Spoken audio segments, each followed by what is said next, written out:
तिलक लगा के मिट्टी का तू बाजी आज लगा ले, ओ तिलक लगा के मिट्टी का तू बाजी आज लगा ले। तुझ में जो चिंगारी है उस शोला आज बना ले। जान लगा के खेल खिलाड़ी, ओ जान लगा के खेल खिलाड़ी, साथ हमेशा स्पोर्ट्स इंडी। शान बढ़ा तू रहे अगाड़ी, जीत की भाषा स्पोर्ट्स इंडी।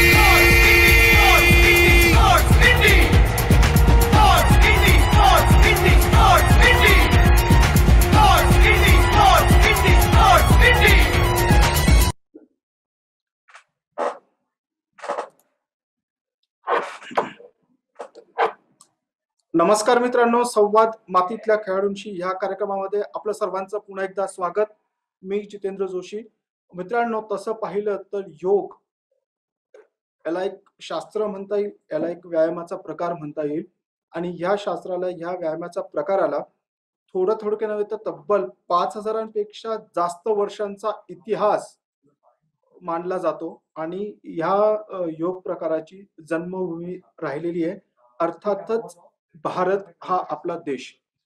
भारतीय ऋषी पतंजली यांनी योग तत्वज्ञानावर लिहिलेले योगसूत्र मन आणि भावनांवर नियंत्रण ठेवण्यासाठी आणि सोबतच आध्यात्मिक विकासासाठी एक संपूर्ण मार्गदर्शक तर मानले जातेच, परंतु सोबतच फिटनेस साठी आज या आधुनिक युगात सगळ्यात जास्त आणि प्रभावीपणे पाहिलं जातंय तो म्हणजेच योग हा प्रकार। आणि अर्थातच हे जे काही तुम्हाला मी इंट्रोडक्शन देतोय ह्यावरनं तुम्हाला कळलंच असेल की आजची आपली मुलाखत ही योग आणि क्रीडा क्षेत्र ह्या विषयावरती असणार आहे।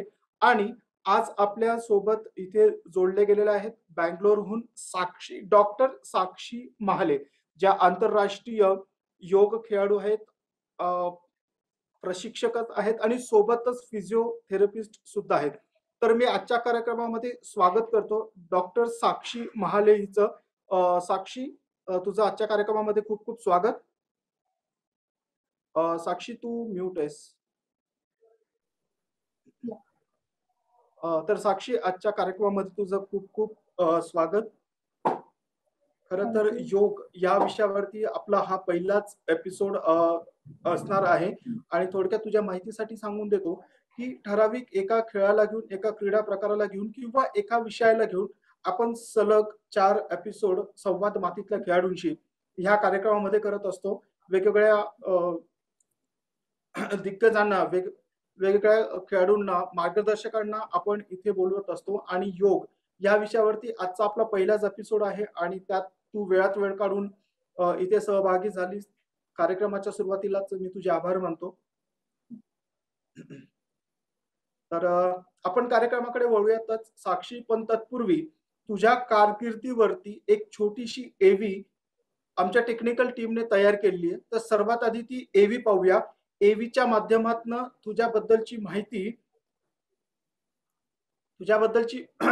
माहिती आम्ही लोकांना देण्याचा प्रयत्न इथे करतोय। तर आधी एव्ही आणि मग पुढचा कार्यक्रम। So technical team, एव्ही please. ध्येय निश्चिती, अभ्यासातील सातत्य आणि एकाग्रतेच्या जोरावर गेली अनेक वर्षे विविध परीक्षांमध्ये मुलींची कामगिरी सरस ठरते आहे।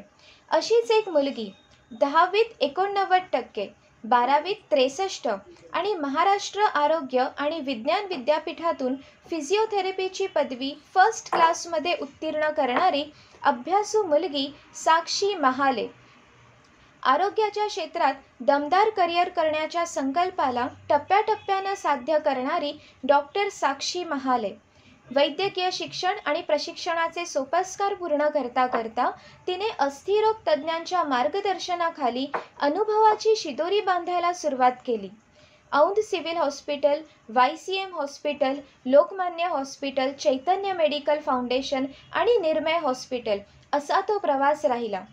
दरम्यान साक्षीने yoga and power yoga instructor training, fitness, diet and nutrition, pre and post natal fitness instructor training, diploma in basic yoga and Ayurveda आणि डिप्लोमा इन योग शिक्षक अशा विविध विषयातील प्रावीण्यता मिळवण्यात सातत्य ठेवले। सन 2010 मध्ये मॉरिशस इंटरनॅशनल योगा कॉम्पिटिशन स्पर्धेत रौप्य पदक, सन 2014 मध्ये साऊथ कोरिया एशियन कपमध्ये कांस्य आणि सन 2015 मलेशियात झालेल्या मलेशिया योगा वर्ल्ड कप स्पर्धेत साक्षीने एक रौप्य आणि 2 कांस्य पदके पटकावली. National school games federation of India आणि नॅशनल योगा फेडरेशन ऑफ इंडियातर्फे आयोजित स्पर्धेतही अशाच पदकांची ती मानकरी ठरली. साक्षीच्या या योगदानाची दखल घेत स्पोर्ट्स इंडीतर्फे 2018 मध्ये बेस्ट योगा प्लेअर पुरस्कारानं गौरवले. सांगलीकरांनी देखील साक्षीला योगभूषण पुरस्कार देऊन सन्मानित केले. फिजिओथेरपीमधील निष्णात तज्ज्ञ डॉक्टर म्हणून अधिकाधिक शिकण्याचा ध्यास असलेल्या त्यांच्या वाटचालीस स्पोर्ट्स इंडी परिवारातर्फे शुभेच्छा. स्पोर्ट्स इंडी प्रस्तुत संवाद मातीतल्या खेळाडूंशी कार्यक्रमात डॉक्टर साक्षी महाले यांचं मनःपूर्वक स्वागत. Thank you technical team. तर साक्षी, तुझा एकदा पुन्हा मी आजच्या कार्यक्रमामध्ये स्वागत करतो आणि एकाच प्रश्नापासून मी या कार्यक्रमाची सुरुवात करतो. अर्थातच तो प्रश्न म्हणजे आमचा एक छोटासा प्रयत्न होता तुझ्या कारकिर्दीचा आढावा घेण्याचा या एव्हीच्या माध्यमातून. तर कशी वाटली ही एव्ही आणि ही एव्ही पाहिल्यानंतर तुझ्या भावना काय? थँक्यू. पहिली गोष्ट तर खूपच छान वाटलं. म्हणजे आपल्या कारकिर्दीचा आपण ज्या गोष्टी केल्या आहेत आणि इथून पुढे पण करणार आहेत, तर अशा गोष्टीतून खूप जास्त प्रोत्साहन मिळतं. त्याबद्दल थँक्यू. खरं तर ही तुझी दुसरी एव्ही म्हणता येईल स्पोर्ट्स इंडी मार्फत तयार केली गेलेली.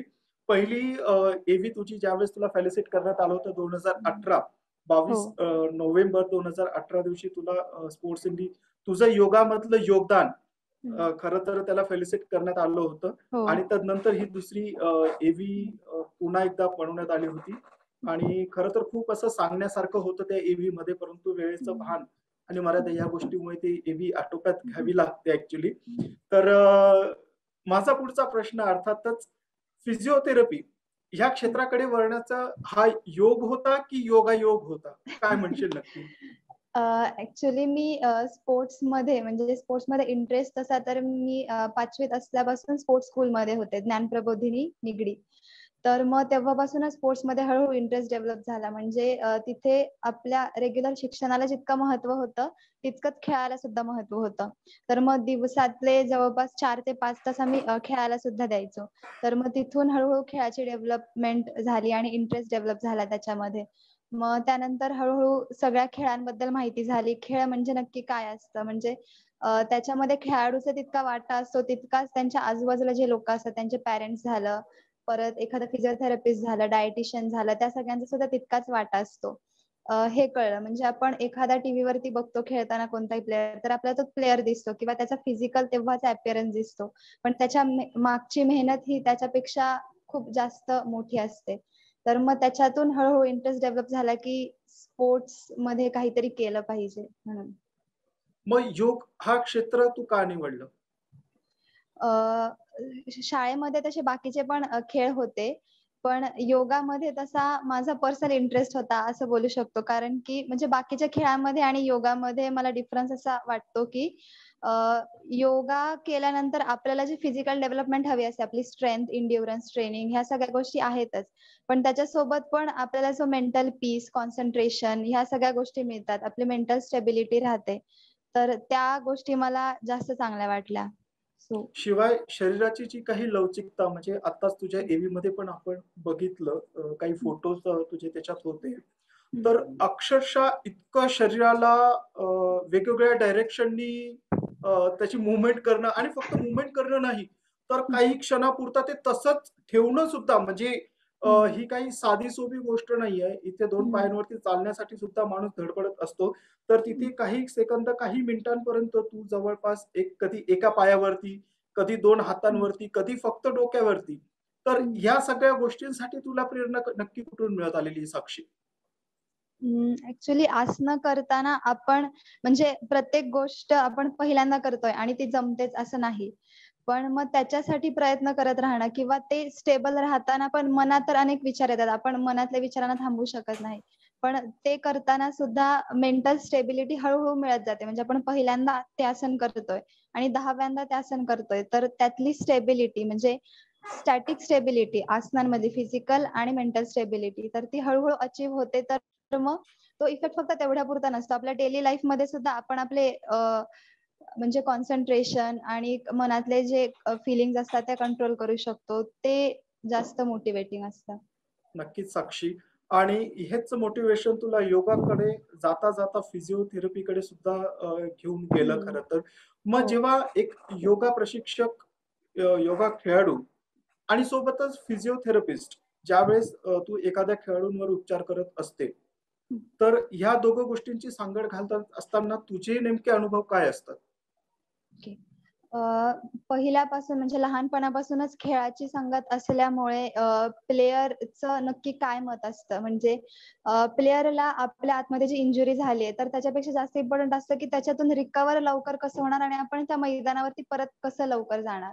तर त्याला आपली इंजुरीपेक्षा गेम स्वतःचा गेम किंवा टीमचा परफॉर्मन्स हा जास्त इम्पॉर्टंट असतो. तर मग त्याच्याशीच रिलेटेड म्हणजे प्लेयरला मोटिवेट करणं किंवा त्याची जी कंडिशन आहे जर आपण ती व्यवस्थित एक्सप्लेन करून सांगितली आणि जर व्यवस्थित त्याच्यावरती ट्रीटमेंट झाली तर पेशंटचा किंवा प्लेयरचा जर कॉन्फिडन्स असेल आपल्यावरती तर तो प्लेयर जास्त लवकर रिकव्हर होतो आणि त्याच्या आपल्या ट्रीटमेंटचे इफेक्ट पण त्याच्यावरती दिसतात. नक्कीच. मग अ, या गोष्टींमुळे म्हणजे जर आपण सध्या जर फक्त योग ह्या विषयाचा जर अभ्यास केला, तर योगाची साधना किंवा योगासनं करत असताना त्याचा रिकव्हरी जो काही पिरियड असतो, तो रिकव्हरी पिरियड कुठे कमी व्हायला कितपत मदत मिळत असते? तर योगाचं आपल्याला माहितीच आहे की जसे फिजिकल खूप जास्त इफेक्ट आहेत तसे मेंटल इफेक्ट पण आहेत. तर फिजिकल इफेक्ट म्हणायला गेलं तर मेन फ्लेक्झिबिलिटी बद्दल बोलतो आपण जेव्हा योगा येतो. तर फ्लेक्झिबिलिटी ही प्रत्येक गेमसाठी इम्पॉर्टंट असते ना की फक्त योगा किंवा जिम्नॅस्टिक आपल्याला जे गेम माहिती आहे ज्याच्यात मेनली फ्लेक्झिबिलिटी लागते. बाकीच्या गेम्समध्ये पण फ्लेक्झिबिलिटी तितकीच इम्पॉर्टंट असते. जर आपली बॉडी तितकी फ्लेक्झिबल असेल तर आपण जास्त चांगला परफॉर्मन्स देऊ शकतो आणि तितके इंजुरीचे चान्सेस कमी होतात प्रत्येक प्लेअरमध्ये. जर आपण ती मूव्हमेंट इझिली करू शकतो तर त्याच्यामध्ये आपल्याला कॉन्फिडन्स पण तितकाच असतो आणि ती मूव्हमेंट करताना पेन वगैरे पण नाही होत तर मग इझिली मूव्हमेंट करू शकतो आपण. तर मग प्रत्येक प्लेयरला योगा हा इतका तितकाच इम्पॉर्टंट आहे. म्हणजे गेम कोणताही असो कुस्ती, खो-खो, कबड्डी कोणताही गेम असला तरी प्रत्येक प्लेयरला ट्वाईस किंवा थ्राईस अ वीक आठवड्यातून 2दा-3दा प्रॉपर योगाचे सेशन घेतले तर ते तितकेच इफेक्टिव्ह असतात. आणि जर एखादी इंजुरी झाली तर इंजुरी नंतर आपली बॉडी म्हणजे तो जो पार्ट असतो स्पेसिफिक एखादा जॉईंट इंजुरी झाली असेल किंवा लिगामेंट इंजुरी झाली असेल तर ते जॉईंट आपण तितके दिवस काम नाही करत. ऑफकोर्स प्लेयरला आपण रेस्ट करायला सांगतो 2 महिने किंवा 1.5 महिना, 1 महिना जे काही असेल ते.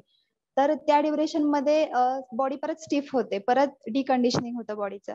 तर मग त्याच्यातून पण परत लवकर रिकव्हरी करण्यासाठी म्हणून जर आपण योगासनं केली तर मग आपली बॉडी तितकी लवकर परत फ्लेक्झिबल होते आणि तितका मेंटल कॉन्फिडन्स पण येतो कारण की आपण त्या पोझिशन मध्ये तितक्या वेळ होल्ड करतो. म्हणजे कोणतंही आसन जेव्हा आपण करतो फ्लेक्झिबिलिटीसाठी तर त्याच्यात कॉन्सन्ट्रेशन वाढतं, आपला फोकस वाढतो तर आपण परत तितक्या लवकर रिकव्हर होऊ शकतो. नक्कीच. साक्षी, जर योगाचा विचार केला तर फक्त भारतातच नाही तर आता विदेशातील नागरिकांनी किंवा विदेशातील खेळाडूंनी सुद्धा योग साधनेचं महत्व जाणून घेतलेलं आहे आणि त्या दृष्टीने सुद्धा ते तयारी करत असताना आपल्याला दिसत असतात. फक्त तुम्हाला फिजिकलीच नाही तर मेंटली सुद्धा फिट ठेवण्यासाठी योगा ही आपली महत्वाची भूमिका पार पडत असतो. एक फिटनेस मेंटली असो किंवा फिजिकली असो, जर ह्या गोष्टी आपल्याला टिकवून ठेवायच्या असतील, तर कुठली अशी थोडक्यात अशी काही आसनं सांगशील का जी या सगळ्या बाबींचा जर विचार केला तर ती उपयुक्त अशी ठरू शकतात? सर्वसाधारण आसनं कुठली? जर ॲज अ सामान्य माणूस म्हणजे डेली लाईफमध्ये आपल्याला जर करायचं म्हणलं, तर आणि प्रत्येक स्पोर्ट्सशी रिलेटेड अशी स्पेसिफिक आसनं असू शकतात. म्हणजे आता सपोज आपण जी खो-खो प्लेयरला जी आसनं सांगू, की त्याच्या बेटर परफॉर्मन्ससाठी, तर ती आपण कबड्डीवाल्यांना नाही सांगू शकत. म्हणजे प्रत्येक गेम स्पेसिफिक अशी वेगवेगळी आसनं येतील. पण इन जनरल बघायला गेलं तर पहिले बेसिक वॉर्मअप मध्ये सूर्यनमस्कार बोलू शकतो आपण, ज्याच्यामुळे इन जनरल बॉडीची फ्लेक्झिबिलिटी इम्प्रूव्ह होते. आणि मग त्याच्यानंतर आसनं करताना मग बेसिक आसनांपासून ऍडव्हान्स आसनांकडे आपण हळूहळू जाऊ शकतो. म्हणजे आसनांमध्ये पण बघायला गेलं तर front bending, back bending, twisting, परत साईड बेंडिंग वगैरे अशा वेगवेगळ्या प्रकारचे आसनं येतात.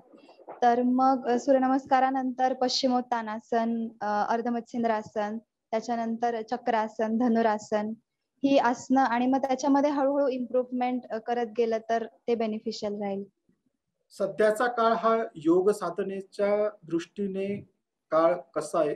योग साधनेला सुगीचे दिवस आलेले आहेत. कारण आताच केंद्र सरकारने पण काही टार्गेट्स ठेवलेले असतात की त्यांना योग साधनेचा जास्तीत जास्त प्रसार आणि प्रचार व्हावा, त्या दृष्टीने आपण योग दिवस सुद्धा साजरा करत असतो. आणि सोबतच आता जर आपण विचार केला तर केंद्र शासनातर्फे काही लाखांमध्ये एका दिवसात योग करण्याचं एक टार्गेट किंवा एक उद्दिष्ट ठेवलं गेलेलं आहे. तर एकंदरीमध्ये ह्या योगसाठी आलेल्या सुगीचे दिवस, कारण सुरुवातीला हा योग फक्त भारतापुरता मर्यादित होता, परंतु त्यांनी आता जगाचा कानाकोपऱ्यात तो पोहोचलेला आहे. तर या योग साधनेला लोक आपलंसं करत असताना त्या मागच्या नेमकी कारण काय आहेत, असं तुला वाटतं? भारताबरोबरच जेव्हा बाहेरच्या देशांमध्ये खरं योगाची प्रचिती व्हायला लागली, तेव्हा आपल्या भारतामध्ये त्याचा इम्पॉर्टन्स आला म्हणजे.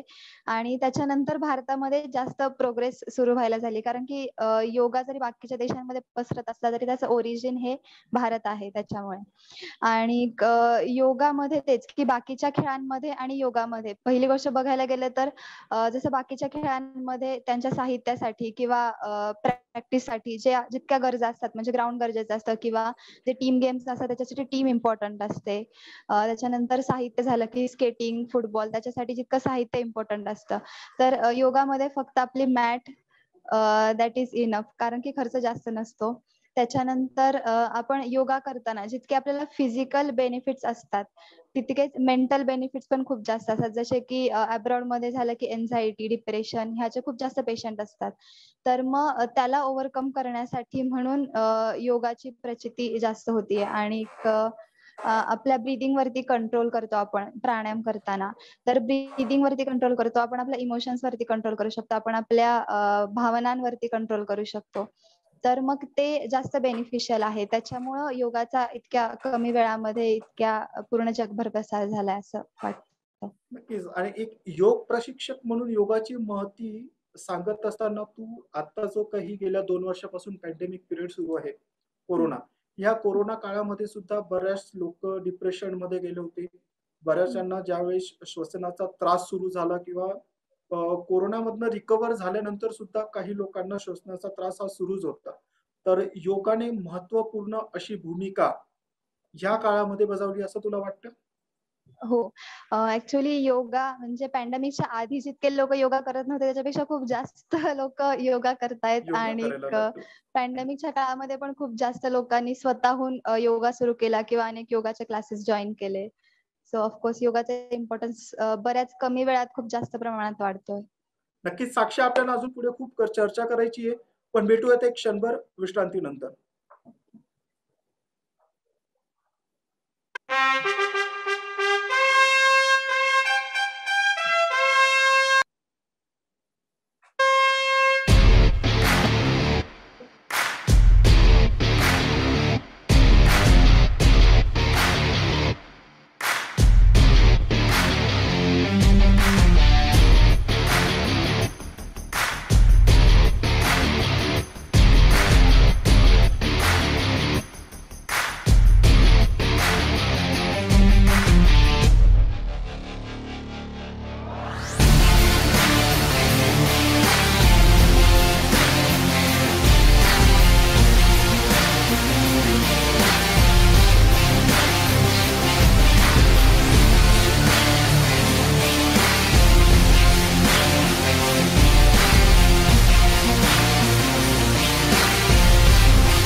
तर ब्रेक नंतर तुमचं सर्वांचं पुन्हा एकदा स्वागत. आपण चर्चा करतोय डॉक्टर साक्षी महाले हिच्यासोबत आणि आजचा आपला विषय आहे अर्थातच योग आणि क्रीडा क्षेत्र.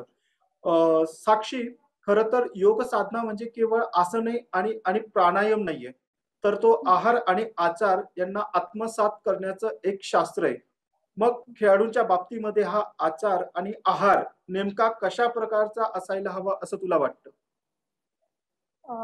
आपण आसनं म्हणजे योगा बघायला गेले तर योग आसनं बेसिकली सगळीकडे फेमस आहेत. तर योग म्हणजे योग आसन ही खरं योगाची तिसरी पायरी आहे. अष्टांग योग जे पतंजलींनी सांगितले आहेत, तर त्याच्यामध्ये यम, नियम आणि मग आसन ही तिसरी पायरी आहे. तर यम म्हणजे जे आपण स्वतः आपल्यासाठी डेली लाईफ मध्ये जे फॉलो केले पाहिजे ते यम. त्यानंतर नियम म्हणजे आपण ज्या सोसायटीमध्ये राहतो, तर त्या सोसायटीमध्ये आपण प्राऊडफुली आणि रिस्पेक्टफुली राहण्यासाठीचे जे नियम आहेत दॅट इज नियम. आणि त्यानंतर तिसरी पायरी येते ती म्हणजे आसन. तर मला असं वाटतं की आसन म्हणजे आसन आणि प्राणायाम पण तितकेच इम्पॉर्टंट आहेत. पण त्याच्यासोबतच की आपण आसनं केल्यामुळे जी आपली मेंटल स्टेबिलिटी येते, म्हणजे आपण इमोशन्सवर कंट्रोल करू शकतो. की आपण जेव्हा वावरतो समाजामध्ये, तर प्रत्येक सिच्युएशन अशी नाही की जी आपण ठरवतो त्याच प्रकारे सगळ्या गोष्टी जातील, किंवा जे आपण प्री डिसाइडेड असेल त्याच प्रकारे सगळ्या गोष्टी जातील. तर मग जर एखादी आपल्याला न पाहिजे ती गोष्ट किंवा असा जो नाही पाहिजे तो इव्हेंट जर घडला, तर त्यामध्ये आपण आपल्या इमोशन्स कशा कंट्रोल करायच्या किंवा त्या सिच्युएशनला कसं स्ट्रॉंगली आणि पॉझिटिव्ह थॉट्सनी सामोरं जायचं, तर हे योगातून आपण शिकू शकतो. तेच प्लेयरच्या बाबतीत पण झालं की प्रत्यक्षात स्पर्धा खेळताना जेव्हा अपोनंट समोर असतो किंवा जेव्हा प्रॅक्टिस करतो आपण, तेव्हा पण प्रत्येक सिच्युएशनला कसं पीसफुली आणि पॉझिटिव्हली सामोरं जायचं, हे योगातून आपण शिकू शकतो. आसनांच्या प्रॅक्टिस मधून आपण शिकू शकतो. आणि आहाराचं सांगायला गेलं तर आपण आपल्या संस्कृत अनेक ग्रंथांमध्ये लिहिलेलं आहे की सात्विक आहार हा इम्पॉर्टंट आहे. म्हणजे आजकाल आपण डायटिशियन कडून डाएट घेतो की प्रॉपर प्रोटीन डाएट मध्ये किती पाहिजे, कार्ब्स किती पाहिजे, फॅट किती पाहिजे, तर दॅट इज सात्विक आहार. तर सात्विक आहारामध्ये पण आपण ज्या प्रकारचं अन्न खातो त्या प्रकारचे आपले विचार बनतात असं लिहिलेलं आहे. तर मग त्याच्यामध्येच की आपण जर सात्विक आहार, आपण चांगला आहार खाल्ला, ताजा आहार खाल्ला, तर त्याच प्रकारचे आपले विचार बनतात आणि त्याच प्रकारचे आपले आचार असतात. नक्कीच. पण माझा पुढचा प्रश्न तुला असा एक होता की जसं तू अष्टांग मार्ग अष्टांग जे सांगितले तू योगाचे, त्यातले पहिले 3 तू सांगितले की यम, नियम आणि योग. योग ही तिसरी पायरी ठरत असते. आणि याच्या व्यतिरिक्त अजून उरलेले जे 5 अंग आहेत त्याबद्दल काय सांगशील? यम, नियम, त्यानंतर आसन. आसन म्हणजे कोणत्याही पोझिशन मध्ये, म्हणजे आसनाची डेफिनेशन अशी आहे की स्थिरम सुखम आसनम. ज्या पोझिशन मध्ये आपण स्थिर थांबू शकतो, ज्यामध्ये आपलं मन आनंदी असतं, असं कोणतीही पोझिशन म्हणजे आसन. तर मग त्याच्यामध्ये अनेक आसनं दिलेली आहेत. पतंजलींनी अनेक पुस्तकं लिहिली आहेत. त्याच्यानंतर अय्यंगारांनी त्या योगाचा पुढे आणलेला आहे. तर मग अय्यंगारांच्या पुस्तकामध्ये पण 1220 आसनं आहेत आणि अनेक आसनं पुढे पुढे ऍड होत जात आहेत त्याच्यामध्ये. त्याच्यानंतरची चौथी पायरी आहे ती म्हणजे प्राणायाम. प्राणायाम तुला माहिती आहे की प्राणायाम म्हणजे आसनांमध्ये आपलं झालं की शरीरावरती आपण कंट्रोल करायचा, म्हणजे जे आपण जी स्थिती करतोय त्याच्यावरती आपण कंट्रोल करायचा. त्यानंतर प्राणायाम म्हणजे आपण आपल्या श्वासावरती कंट्रोल करतोय. श्वासावरती कंट्रोल करतोय म्हणजे आपण आपल्या इमोशन्स वरती कंट्रोल करायच्या मार्गाने जातोय. म्हणजे आपण जेव्हा रागात असतो तेव्हा आपले हार्टबीट फास्ट होतात, तेव्हा आपण जास्त जोरात श्वास घ्यायला लागतो. तर मग ते कंट्रोल करणं म्हणजे प्राणायाम, ते आपण प्राणायामात थ्रू शिकतो. त्यानंतर प्रत्याहार. प्रत्याहार म्हणजे ही सगळ्यात इम्पॉर्टंट पायरी आहे, ती म्हणजे आपण आत्मा आणि शरीर या दोन्हींना जोडण्याची पायरी म्हणजे प्रत्याहार. तर मग त्याच्यामध्ये आपण एकदा प्राणायाम मध्ये कंट्रोल करायला लागलो की मग हळूहळू आपण प्रत्याहाराकडे जातो. त्याच्यानंतर धारणा. धारणा म्हणजे आपण कॉन्सन्ट्रेशन असं बोलू शकतो आपण इंग्लिशमध्ये. तर कॉन्सन्ट्रेट, आपण कोणत्याही गोष्टीकडे कॉन्सन्ट्रेट करतोय किंवा आपण आपल्या माइंडकडे कॉन्सन्ट्रेट करतोय. त्याच्यानंतर ध्यान. ध्यान म्हणजे अशी स्थिती की ज्याच्यामध्ये आपण 0 थॉट्स असतील ब्रेन मध्ये. म्हणजे आपण डेली लाईफ मध्ये बघतो आपल्या डोक्यात असंख्य विचार असतात, आपण 1 सेकंद पण असं राहू शकत नाही की आपल्या डोक्यात एकही विचार नाहीये. तर ती पोझिशन आणणे म्हणजे 1 सेकंद, 5 सेकंद आपल्या डोक्यात काहीच विचार नाहीये. तर ती स्थिती म्हणजे ध्यान. आणि मग त्यानंतर येते ती समाधी. म्हणजे आपल्याला अनेक संत, महात्मे माहिती आहेत, की ज्यांनी समाधी घेतली आहे. दॅट इज अष्टांग योगची शेवटची पायरी म्हणजे समाधी. खरं तर योगाचं चालतं फिरतं पुस्तकच तुला म्हणता येईल. खूप माहिती तुझ्याकडनं मिळते साक्षी. खरं तर पण साक्षी, फिजिओथेरपिस्ट, डॉक्टर ह्यामध्ये तुमचा करिअर किंवा ह्यातलं अधिक डीप मध्ये नॉलेज घेण्याचा तुझा विचार आहे, आणि त्या दृष्टीने नेमकं काय चाललंय? म्हणजे थोडस मी योगाच्या व्यतिरिक्त हा प्रश्न तुला विचारतोय की अ, फिजिओथे हा प्लीज. सध्या माझं ग्रॅज्युएशन झालं चिंचवडच्या कॉलेजमधूनच under Maharashtra university of health and science. त्यानंतर आता म्हणजे ग्रॅज्युएशन नंतर स्पेशलायझेशन असतात, जसे की आपल्या इंजिनिअरिंग मध्ये स्पेशलायझेशन असतात, तसे इकडे पण ऑर्थो, न्यूरो, स्पोर्ट्स, त्याच्यानंतर कार्डिओ रेस्पिरेटरी असे स्पेशलायझेशन असतात. तर मग मी फिजिओथेरपी घेतलंच होतं कारण की मला स्पोर्ट्स मध्ये करायचं होतं. तर मी आता स्पोर्ट्स मध्ये स्पेशलायझेशन करते under Rajiv Gandhi university of health and science, Bangalore. Okay. तर आता फिजिओथेरपीचा जर विषय निघालेलाच आहे, तर एक प्रश्न विचारायचा होता की अनेक असे खेळ आपण बघत असतो, आणि त्या खेळांमध्ये इंजुरी होणारे अनेक असे खेळाडू आहेत. तर एक फिजिओथेरपिस्ट म्हणून ह्या सगळ्या खेळाडूंवरती जर समजा एखादा कबड्डी खेळणारा खेळाडू, त्याचा जर पाय मुरगळला असेल, हात मुरगळला असेल, आणि त्यात जर क्रिकेट खेळणाऱ्याचा हात पाय मुरगळला असेल, तर खेळानुरूप यांची ट्रीटमेंटची जी पद्धत असते, जी उपचार पद्धती असते, ती वेगवेगळी असू शकते की एक समान, म्हणजे दोन खेळा दोन खेळांमधील समान इंजुरीज वरती समान उपचार करत असतात. काय सांगशील याबद्दल?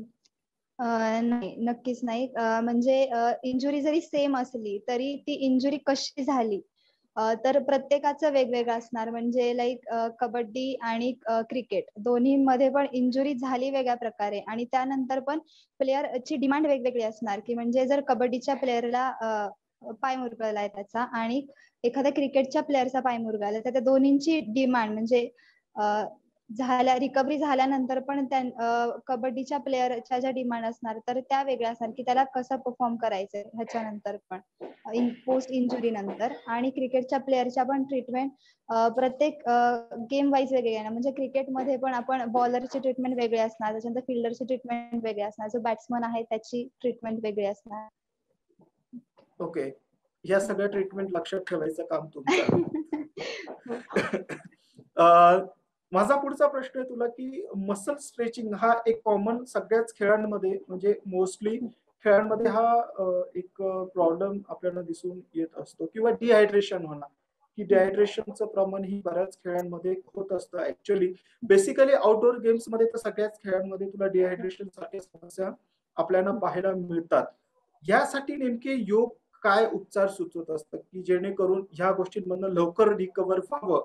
यासाठी योगामध्ये काही अशी आसनं आहेत का की जी आसन केल्यामुळे ह्या गोष्टी, अर्थातच सुटका अचानक नाही होऊ शकत, पण त्याचं प्रमाण काही कमी करता येऊ शकतं का साक्षी? मोस्टली गेम्स मध्ये तुम्ही जसं की म्हणलात की मसल स्ट्रेन वगैरे होतो अनेक प्लेयर्सला. मोस्टली हॅमस्ट्रिंग स्ट्रेन वगैरे होतो फुटबॉल प्लेयर्स मध्ये किंवा ज्या रनिंगच्या गेम्स असतात त्याच्यामध्ये. तर जास्त करून इंजुरी कोणत्याही गेम मध्ये तर होते की ती बॉडीमध्ये स्टिफनेस किंवा लॅक ऑफ फ्लेक्झिबिलिटी, त्याच्यामुळे त्या सगळ्या इंजुरीज होतात. तर मग त्या इंजुरीज अवॉइड करण्यासाठी जर आपण त्या गेमनुसार, प्रत्येक गेमची जशी डिमांड आहे त्यानुसार जर आपण त्यांची आसनं घेतली, म्हणजे रोज नाही, नक्कीच प्रत्येक प्लेयरला आपल्या गेमची प्रॅक्टिस ही जास्त इम्पॉर्टंट आहे. आणि एखादा स्टेट नॅशनल लेवलचा जो प्लेयर असतो तो दिवसभरातले 2 ते 3 तास तरी किमान आपल्या गेमच्या प्रॅक्टिससाठी देतो.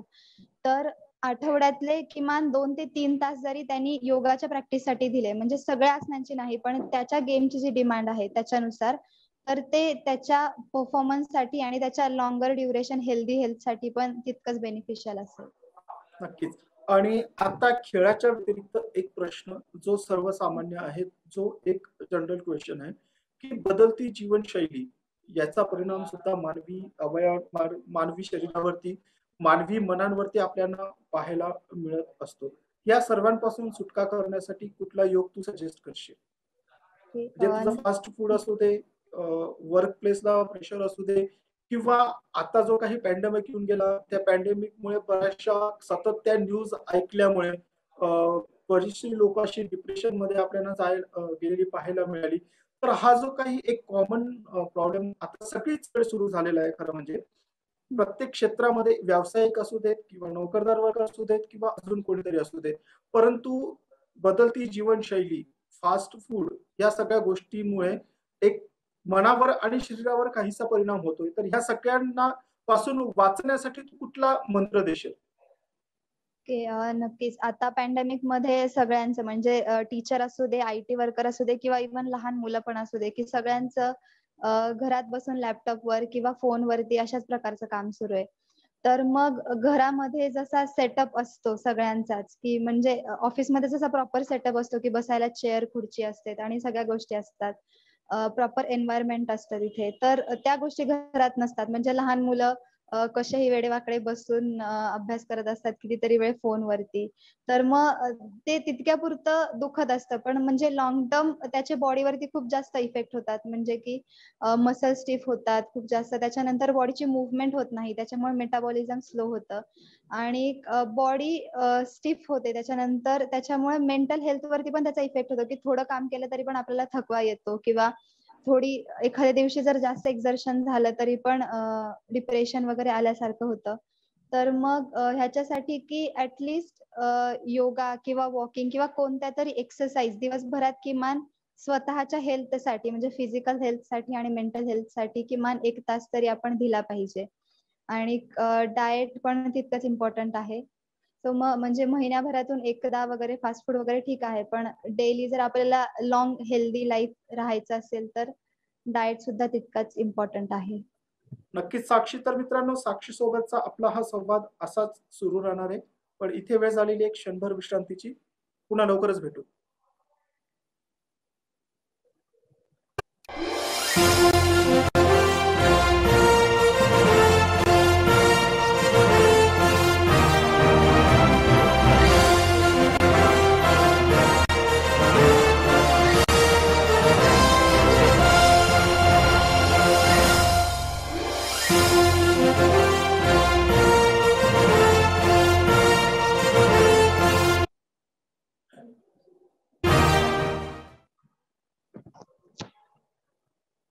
आपलं सर्वांचं विश्रांतीनंतर पुन्हा एकदा स्वागत. आणि आपण चर्चा करतोय डॉक्टर साक्षी महाले सोबत, जे एक आंतरराष्ट्रीय योग खेळाडू सोबतच प्रशिक्षक आणि फिजिओथेरपिस्ट सुद्धा आहे.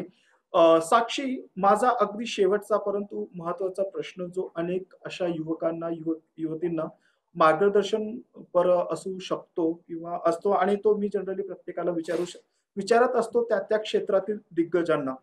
तर वैद्यकीय क्षेत्र, हाच प्रश्न मी तुलाही विचारतोय, की वैद्यकीय क्षेत्र, स्पोर्ट्स आणि योग, जर असा योग जर आपण साधला, तर या क्षेत्रामध्ये युवकांना किंवा आता जे काही नवीन पिढी येत आहे, तर यांना करिअरच्या कोणकोणत्या संध्या इथे उपलब्ध आहेत, त्याबद्दल काय मार्गदर्शन करशील साक्षी?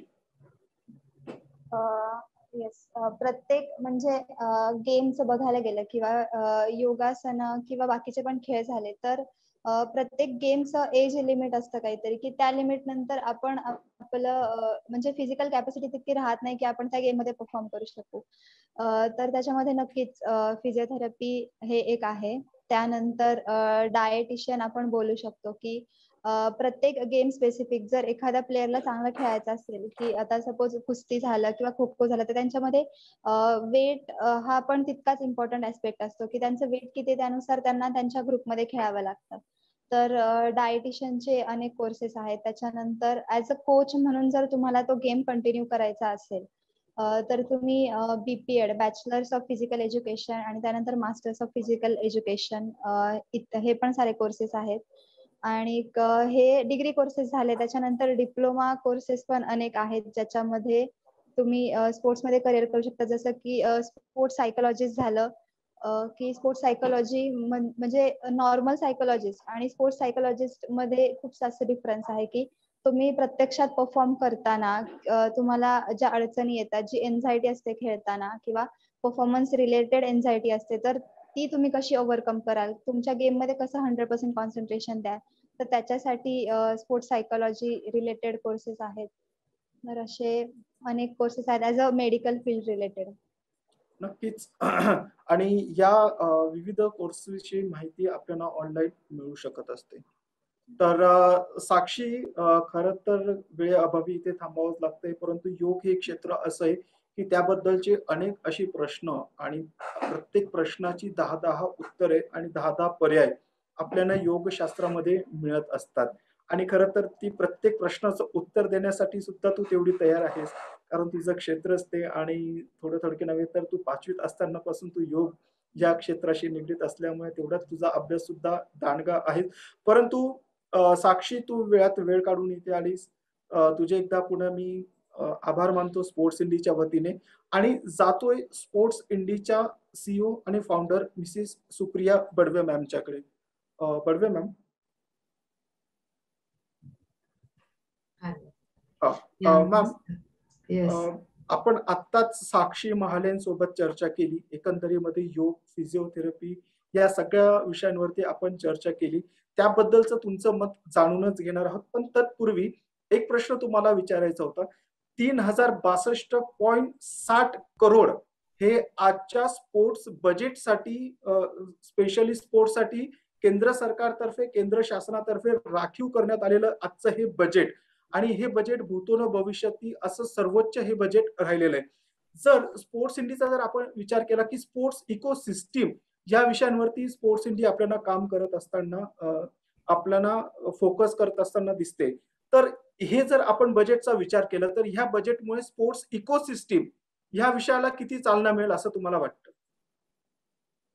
नाही, खूपच केंद्र सरकारने जे आज बजेटमध्ये एवढी मोठी रक्कम आज स्पोर्ट्स बजेटमध्ये ठेवली, तर नक्कीच एक याच्यातून आपल्याला जे आपले देशाचे पंतप्रधान मोदी जे आहेत त्यांचं एक विजन दिसून येतं. त्यांनी त्यांच्या प्रत्येक म्हणजे ऑलिम्पिक नंतर त्यांच्या सगळ्या खेळाडूंना बोलून त्यांचं कौतुक करणं असो, किंवा वेळोवेळी त्यांना तिथे प्रोत्साहित करणं असो, अशा अनेक गोष्टींमधून त्यांनी त्यांचं खेळासाठीचं जे असलेलं इन्क्लिनेशन आहे ते प्रत्येक वेळा त्यांनी दर्शवून दिलंच आहे आपल्याला.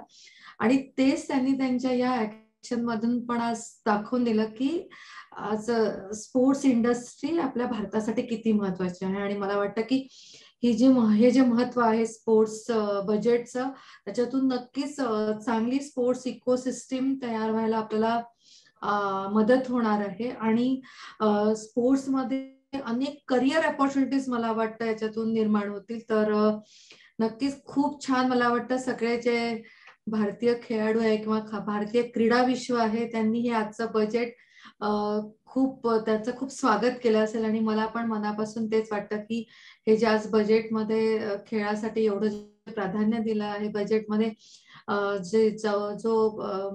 जेवढी मोठी रक्कम जी ठेवण्यात आली आहे ती खूप महत्वाची आहे. आणि स्पोर्ट्स इंडी तर्फे त्याचं स्वागत आणि thank you to our prime minister Modiji आणि finance minister Nirmala Sitharamanji for discussing and having such a great vision for sports, असं मला वाटतं नक्कीच.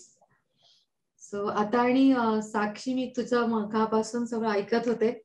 जितेंद्र, मला वाटतं की आता आपल्याला जरा हा जो कार्यक्रम आहे तो तुम्ही कन्क्लुडिंग कडे नेण्याच्या विचारात आहात, तर हे खरं आहे ना? म्हणजे आपला हा नक्कीच नक्कीच नक्कीच. सो आता मी साक्षी, खरं म्हणजे मला तुला एक पहिले सांगायचं की तुझ्याबद्दल मला कोणी सांगितलं तर एक त्या तुझ्या ज्या टीचर आहेत, योगा टीचर, ज्या योगा अनिता गायकवाड, त्यांच्या थ्रू मला तुझ्याबद्दल त्या तुझं खूप कौतुक करायच्या, कारण त्या मलाही शिकवायच्या योगा. सो मी त्यांच्याकडूनच योगा शिकले आहे ऍक्च्युली. त्यामुळे मग त्यांच्याकडून मी तुझ्याबद्दल खूप ऐकले आहे, तुझ्या फ्लेक्सिबिलिटी बद्दल, तुझ्या डेडिकेशन बद्दल, तुझ्या हार्ड एफर्ट्स बद्दल, असं सगळं मी ऐकले आहे. आणि त्यामुळे मग जेव्हा आपला तेव्हा कार्यक्रम झाला तेव्हा तर तुला तुला आम्ही स्पोर्ट्स इंडिया तर्फे गौरवित केलंच होतं. पण आज तुझं एक म्हणजे एक तेव्हा तू थोडी लहान होतीस, तर आता एक मागच्या 5-1 वर्षात तुझं चांगली तू आज छान एका कॉलेजमध्ये गेली आणि फिजिओथेरपी सारखा जो एक खूप छान आणि खूप महत्वाचा विषय आहे, जो स्पोर्ट्स इंडस्ट्रीसाठी पण खूप महत्वाचा आहे. म्हणजे ऍक्च्युली तसा जर विचार केला तर फिजिओथेरपी हा प्रत्येक ऑपरेशन नंतर महत्वाचा मानला जाणारा आताचा घटक आहे. म्हणजे कुठलंही तुमचं मग भलाही तुमचं हार्टचं ऑपरेशन असो, नाहीतर मग तुमचं फ्रॅक्चर असो, कुठलंही असो, तर त्याच्यासाठी आज फिजिओथेरपीला किती महत्व आहे हे प्रत्येकालाच माहिती आहे. सो त्या दृष्टीने तुझं खूप खूप अभिनंदन की आज तू फिजिओथेरपी सारखा एक कसा खूप चांगलं क्षेत्र निवडलं, जिथे तुला तुझी जी ओरिजिनल पॅशन आहे खेळाची, क्रीडा विश्वात काम करण्याची, ती पण जोपासली जाऊ शकेल आणि तुझं एक फिजिओथेरपिस्ट म्हणून एक तुझं जे कॉन्ट्रीब्युशन तुला करायचं आहे ते पण तू करू शकतो. सो म्हणजे हेल्थ केअर आणि स्पोर्ट्स हे जे दोन्ही गोष्टी आहेत त्या तुला फिजिओथेरपी तर्फे साध्य करता येणार आहे. सो तुझं खूप खूप अभिनंदन. आणि तू जे काय आता योगाबद्दल जी काय माहिती दिली, म्हणजे मला वाटतं की तुम्ही इतक्या लहानपणापासून तू जे काही योगा शिकलेस त्याच्यामुळे फक्त योगा म्हणजे काहीतरी करणं, म्हणजे प्रॅक्टिस करणं आणि फ्लेक्सिबिलिटी मिळवणं आणि त्याच्यातून फिटनेस टूल म्हणून त्याचा उपयोग होतो, या व्यतिरिक्त तू जे काय योगासाठीच ज्ञान संपादन केलं आहे ना, ते खूप मला छान वाटलं. मी ऐकत होते तुला असं अगदी, तर तू खूप त्याचा म्हणजे तुझा खूप तू त्याचं तुला ते मनापासून तू त्याचा अभ्यास केलाय. त्यामुळे तुला जितेंद्रांनी जेवढे काही प्रश्न विचारले तर तू इतक्या सहजतेने तू उत्तर दिले, कारण की तू त्याचा अभ्यास केला होता. म्हणून मला असं वाटलं की तुझा आजचा इंटरव्ह्यू खूप सहज आणि असा ओघवता झाला. आणि तू त्यांचे पण प्रश्न असे छान होते, काही काही वेळा गुगली पण त्यांनी टाकली, पण त्याला पण तू छान उत्तर दिलंस. सो खूप चांगला इंटरव्ह्यू झाला तुझा आणि खूप छान बोललीस तू या स्पोर्ट्स इंडियाच्या प्लॅटफॉर्मवर. आणि योगा, योगा आम्ही नेहमी स्पोर्ट्स इंडियाच्या प्लॅटफॉर्मवर आम्ही नेहमी स्पोर्ट्स इकोसिस्टीमवर बोलत असतो आणि त्याच्यामध्ये नेहमीच माइंड बॉडी कनेक्शन आणि आपण योगा म्हणजे युग आणि युज्व म्हणजे त्याचं सांधणं असं आपण नेहमीच प्रत्येक सेशन मध्ये ऐकत असतो. पण ते कसं, ते का, हे तू तुझ्या संवादातून आम्हाला सगळ्यांना सांगितलं. आज तू खूप लहान आहेस आणि अजून तुला संपूर्ण आयुष्य आहे, तर तू योगामध्ये आणि तुझ्या फिजिओथेरपी या करिअर मध्ये तुला खूप खूप यश संपादन हो आणि तुझी खूप भरभराट हो. हीच स्पोर्ट्स इंडिया तुला खूप खूप शुभेच्छा आणि thanks for sparing your time for Sports India today. Thank you so much. Thank you so much. Thank you ma'am. खरं तर हा योगा योग असंच म्हणावं लागेल, कारण योगाच्या शिष्य असणाऱ्या सुप्रिया बडवे मॅम, योगाच्या प्रशिक्षक असणाऱ्या खरं तर साक्षी महाले, आणि ह्या दोघांसाठी एक दुवा ठरलेल्या अनिता गायकवाड मॅम, आणि त्यात हा एपिसोड मुळातच योग या विषयावरती. तर खरं तर हा योगच म्हणावं लागेल. तर साक्षी, पुन्हा एकदा तुझे मी स्पोर्ट्स इंडियाच्या वतीने आभार मानतो. तू वेळ काढलास आणि इथे तुझं अमूल्य असं मार्गदर्शन आमच्या प्रेक्षक वर्गांना मिळवून दिलंस, आमच्या क्रीडा प्रेमींना मिळवून दिलंस. आणि फक्त क्रीडा प्रेमीच नाही तर आधुनिक जीवनशैली जगत असताना सुद्धा योग किती महत्वाचा आहे आणि त्याची भूमिका किती महत्वाची ठरत असते हे तू मार्गदर्शन पण इथे सांगितलंस. त्यासाठी तुझे पुन्हा एकदा मी आभार मानतो साक्षी. आणि मित्रांनो, इथेच वेळ झालेली आहे थांबण्याची, पण आपण पुन्हा भेटणार आहोत पुढच्या मंगळवारी योग ह्याच विषयावरती, नवीन वक्त्यांसह, नवीन पाहुण्यांसह, नवीन प्रश्नांसह. तोपर्यंत स्पोर्ट्स इंडी सोबत नक्कीच जोडलेले राहा. आम्हाला YouTube, फेसबुक आणि इंस्टाग्राम याच्यावरती फॉलो करायला विसरू नका. आणि सोबतच जर आमचा एपिसोड तुम्हाला चांगला वाटला असेल तर रिकमेंडेशन मध्ये जाऊन आमच्या एपिसोड बद्दलची माहिती, आमच्या एपिसोड बद्दलचे तुमचे विचार आणि सोबतच तुम्हाला जर काही सजेशन द्यायचे असतील तर ते द्यायला बिलकुल विसरू नका. तर मित्रांनो, पुन्हा भेटूयात पुढच्या मंगळवारी ह्याच वेळी. तोपर्यंत सर्वांनी काळजी घ्या. धन्यवाद.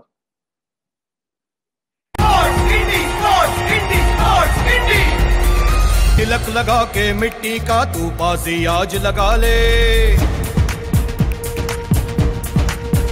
ओ तिलक लगा के मिट्टी का तू बाजी आज लगा ले। तुझ में जो चिंगारी है उस शोला आज बना ले। जान लगा के खेल खिलाड़ी, ओ जान लगा के खेल खिलाड़ी, साथ हमेशा स्पोर्ट्स इंडी। शान बढ़ा तू रहे अगाड़ी, जीत की भाषा स्पोर्ट्स इंडी।